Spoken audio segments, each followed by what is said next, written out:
اعوذ باللہ من الشیطان الرجیم بسم اللہ الرحمن الرحیم۔ اللہ تبارک و تعالیٰ کے نام سے شروع جو بڑا مہربان اور نہایت رحم کرنے والا ہے۔ دنیا کی تاریخ میں ایسے بہت سارے بادشاہ اور فرعون گزرے ہیں جن کو ان کی بادشاہت اور دولت کے نشے نے مغرور بنا دیا اور وہ تکبر میں آ کر خدائی کا دعویٰ کر بیٹھے۔ یہ بدبخت لوگ اپنی بے شمار مال و دولت اور بادشاہت کے نشے میں بدمست ہو کر اللہ تبارک و تعالیٰ کی وحدانیت کو للکارنے لگے اور معاذ اللہ خدائی کا دعویٰ کر بیٹھے۔ اس کے باوجود بھی اللہ تبارک و تعالیٰ نے ان کی طرف بے شمار انبیاء کرام کو مبعوث فرمایا اور ان کو ہدایت کی طرف بلایا، لیکن یہ بدبخت لوگ اپنی سرکشی اور انا پر اڑے رہے اور اللہ تبارک و تعالیٰ کی وحدانیت کا انکار کرتے رہے۔ پھر جب یہ لوگ قابل ہدایت نہ رہے تو اللہ تبارک و تعالیٰ نے ان بدبخت لوگوں کو عبرت کا نشان بنایا اور ان لوگوں کو تباہ و برباد کر کے رکھ دیا اور ان لوگوں کے نام و نشان کو صفحہ ہستی سے مٹا دیا۔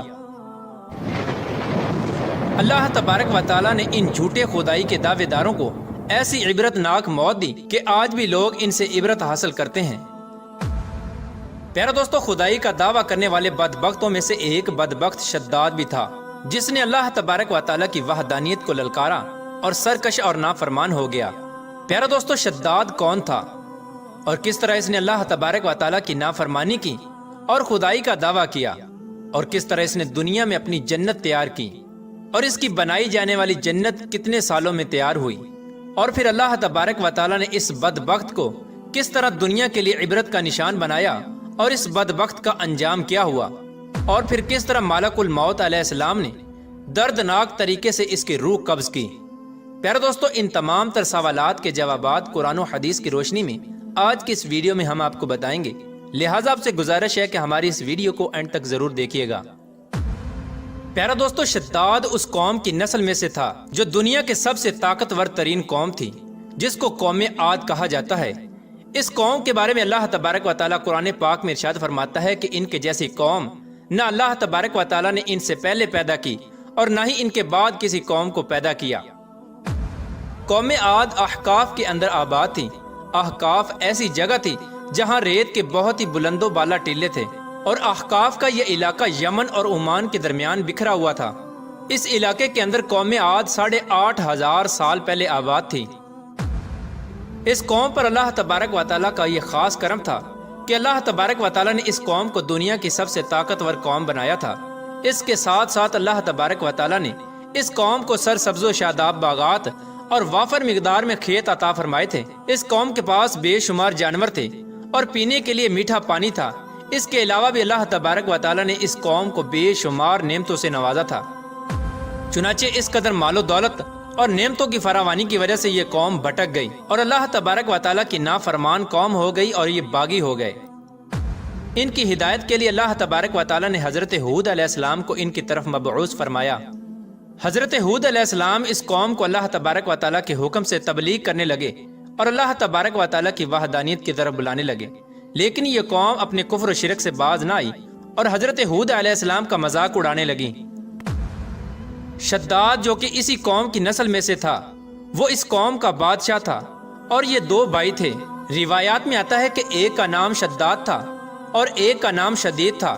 شدید پہلے بادشاہ بنا اور وہ فوت ہو گیا۔ اس کے فوت ہو جانے کے بعد شداد نے حکومت سنبھالی اور اس طرح یہ دنیا کی سب سے طاقتور قوم عاد کا بادشاہ بن گیا۔ پیارا دوستو، شداد ایک وسیع و عریض سلطنت کا بادشاہ تھا۔ شداد کی یہ بادشاہت یمن سے لے کر عراق تک اور بعض روایات کے مطابق ایران تک پھیلی ہوئی تھی۔ شداد نے اپنی طاقت کے زور پر بڑے بڑے بادشاہوں کو اپنے زیر کر لیا تھا۔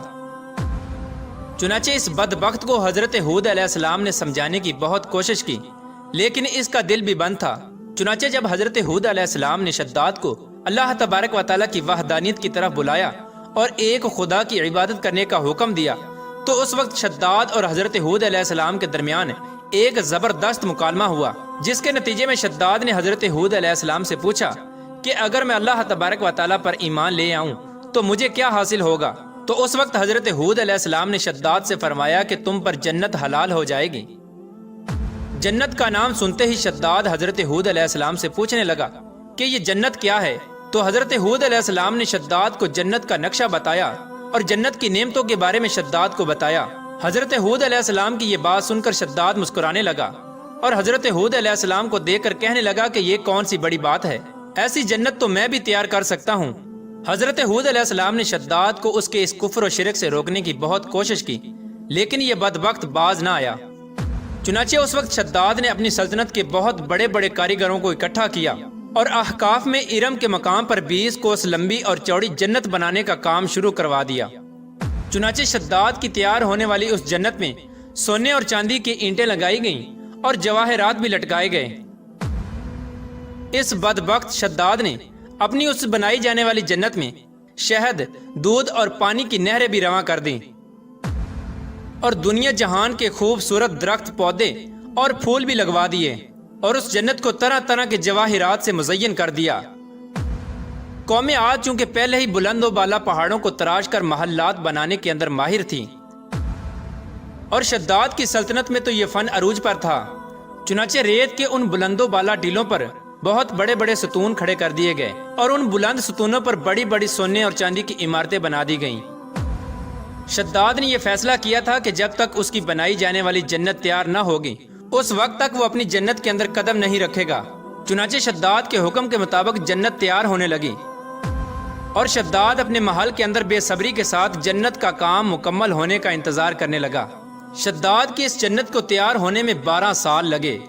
12 سال کے اندر جب یہ جنت مکمل تیار ہو گئی اور اس کو طرح طرح کے ہیرے جواہرات سے مزین کر دیا گیا اور طرح طرح کی خوبصورتی سے مزین کر دیا گیا، تو اس وقت شداد کو اس کی جنت کے تیار ہونے کا پیغام پہنچا دیا گیا۔ چنانچہ شداد جنت کے تیار ہونے کا پیغام سنتے ہی بہت خوش ہوا اور شداد اپنی جنت کو دیکھنے کے لیے اپنی فوج کو ساتھ لے کر جنت کی طرف نکل پڑا۔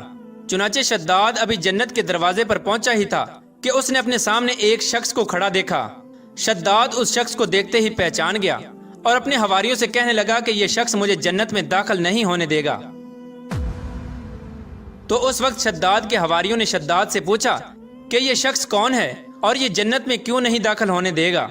تو اس وقت شداد نے اپنے حواریوں سے کہا کہ یہ ملک الموت علیہ السلام ہیں جو کہ میری روح قبض کرنے کے لیے آئے ہیں اور یہ مجھے جنت میں داخل نہیں ہونے دیں گے۔ اس وقت شداد بدبخت ملک الموت علیہ السلام سے عرض کرنے لگا کہ مجھے صرف اپنی جنت میں قدم رکھنے کی مہلت دے دی جائے، لیکن اللہ تبارک و تعالیٰ کی طرف سے مقررہ فرشتے نے جواب دیا کہ مجھے اللہ تبارک و تعالیٰ کی طرف سے حکم ہے کہ میں تجھے تمہاری جنت کے اندر قدم نہ رکھنے دوں۔ شداد ملک الموت علیہ السلام کے سامنے بہت رویا اور گر گڑایا، لیکن ملک الموت علیہ السلام نے اللہ تبارک و تعالیٰ کے حکم کی تکمیل کرتے ہوئے شداد کی روح قبض کر لی۔ چنانچہ شداد کی موت کے بعد حضرت جبرائیل علیہ السلام نے ایک زوردار چیخ ماری اور شداد کی بنائی ہوئی ساری جنت زمین کے اندر دھنس گئی اور غائب ہو گئی۔ شداد کی اس عبرتناک موت کے بعد حضرت ہود علیہ السلام نے قوم عاد کو 12 مرتبہ سمجھایا، لیکن قوم عاد باز نہ آئی۔ حالانکہ شداد کا یہ انجام قوم عاد کے لیے کافی تھا، لیکن جب انسان کی عقل پر غرور کا پردہ ہوتا ہے تو چاہے شداد ہو یا شدید، اس کو کسی کام کا انجام دکھائی نہیں دیتا۔ حضرت ہود علیہ السلام نے قوم عاد کو شداد کا انجام بتا بتا کر ڈرانے کی کوشش کی، لیکن قوم عاد باز نہ آئی اور اسی طرح اللہ تبارک و تعالیٰ کی نافرمانیاں کرتی رہی، یہاں تک کہ حضرت ہود علیہ السلام مایوس ہو گئے۔ اس وقت جب قوم عاد قابل ہدایت نہ رہی تو اللہ تبارک و تعالیٰ نے حضرت ہود علیہ السلام کو حکم دیا کہ وہ اپنے ساتھیوں کو لے کر اس علاقے سے چلے جائیں۔ اللہ تبارک و تعالیٰ کے یہ حکم پاتے ہی حضرت ہود علیہ السلام نے اس وقت آخری مرتبہ اپنی قوم کو سمجھانے کی کوشش کی، لیکن وہ لوگ پھر بھی باز نہ آئے، تو حضرت ہود علیہ السلام اپنے ساتھیوں کو لے کر اس علاقے سے روانہ ہو گئے۔ چنانچہ ان کے جانے کے بعد اللہ تبارک و تعالیٰ نے قوم عاد پر خوفناک آندیاں مسلط کر دیں۔ اللہ تبارک و تعالیٰ کی طرف سے آنے والی وہ خوفناک آندیاں اور طوفان 7 راتیں اور 8 دن تک چلتی رہیں، یہاں تک کہ وہ پوری قوم اپنے بلند ستونوں اور سونے اور چاندی کی عمارتوں سمیت زمین کے اندر دنسا دیے گئے اور غرق کر دیے گئے۔ اور اللہ تبارک و تعالیٰ نے اس قوم پر اس قدر دردناک عذاب نازل فرمایا کہ اس قوم کا نام و نشان تک نہ رہا۔ جس وادی کے اندر بڑے بڑے بلند و بالا محلات تھے، وہ تمام کی تمام وادی ایک ریت کے صحرا کے اندر تبدیل ہو گئی قوم عاد کے اس علاقے کو اللہ تبارک و تعالیٰ نے اس طرح زمین کے اندر غرق کر دیا کہ وہاں پر صرف اور صرف ریت کے ٹیلے باقی بچے اور کسی بھی چیز کا نام و نشان نہ بچا۔ پیارے دوستو، اس طرح اللہ تبارک و تعالیٰ نے شداد اور اس کی قوم کا عبرت ناک انجام کیا اور ان لوگوں کو صفحہ ہستی سے مٹا دیا۔ اللہ تبارک و تعالیٰ سے دعا ہے کہ اللہ تبارک و تعالیٰ ہمیشہ اپنے حضور عاجزی اور انکساری کے ساتھ زندگی گزارنے کی توفیق عطا فرمائے اور حضور صلی اللہ تعالیٰ علیہ وآلہ وسلم کے بتائے ہوئے راستے پر چلنے کی توفیق عطا فرمائے۔